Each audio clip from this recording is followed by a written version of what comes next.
Senator Sanders. Thank you, Mr. Chairman. Mr. Kennedy, thanks for being with us. I very much like the slogan that you coined, Make America Healthy Again. And I strongly agree with that effort.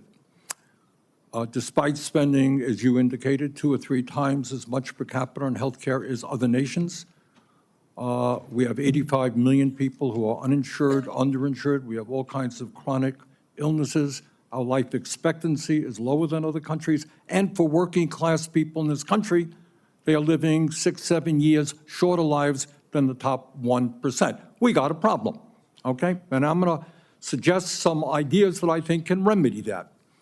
Last year, the insurance industry in this country made over $70 billion, while at the same time, 85 million Americans are uninsured or underinsured. Do you agree with me that the United States should join every other major country on earth and guarantee health care to all people as a human right? Yes? No? Senator, I can't give you a yes or no answer to that question. Health care a human right?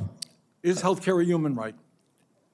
In the way that free speech is a human right, Yeah. I would say it's different because if with free speech doesn't cost anybody anything, but in healthcare, if you smoke cigarettes for 20 years and you get cancer, you are now taking from the pool.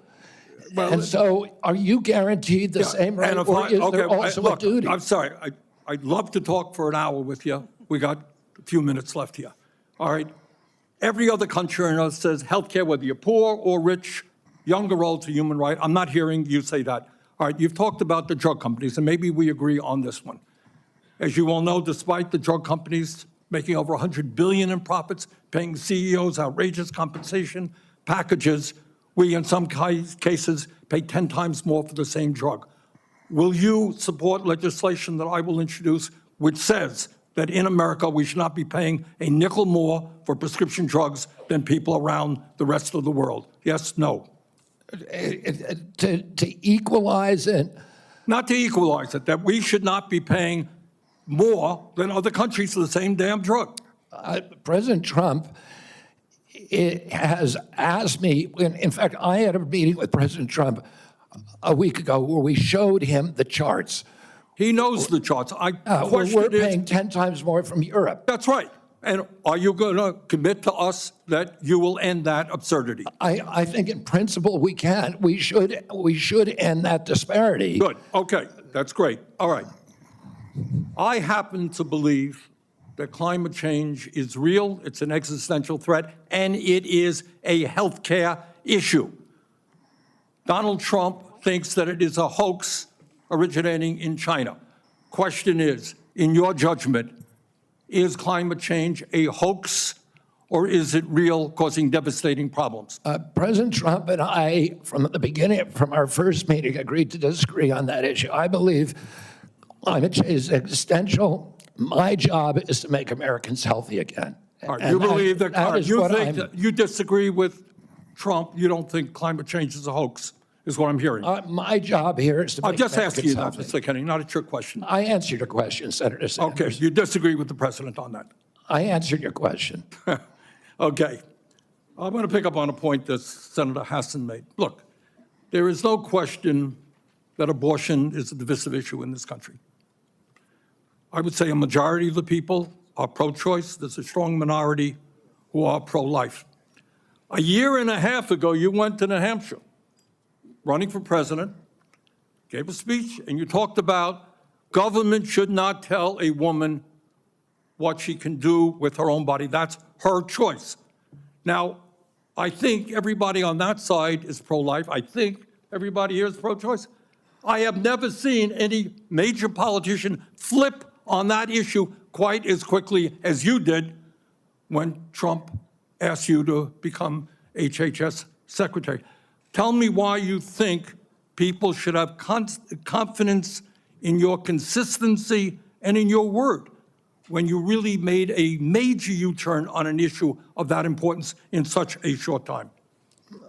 Senator, I believe, and I've always believed, that every abortion is a tragedy.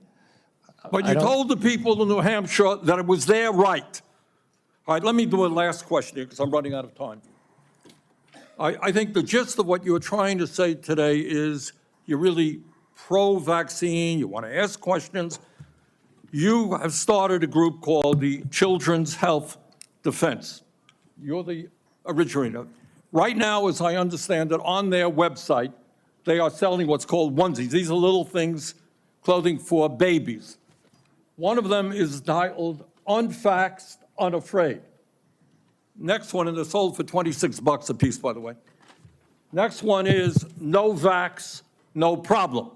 Now, you're coming before this committee and you say you're pro-vaccine. Just want to ask some questions. And yet your organization is making money selling a child's product to parents for $26, which casts fundamental doubt on the usefulness of vaccines. Can you tell us now that you will, now that you are pro-vaccine, that you're going to have your organization take these products off the market? Senator, I have no power over that organization. I'm not part of it. I resigned from the board. Yeah, that was just a few Leadership. months ago.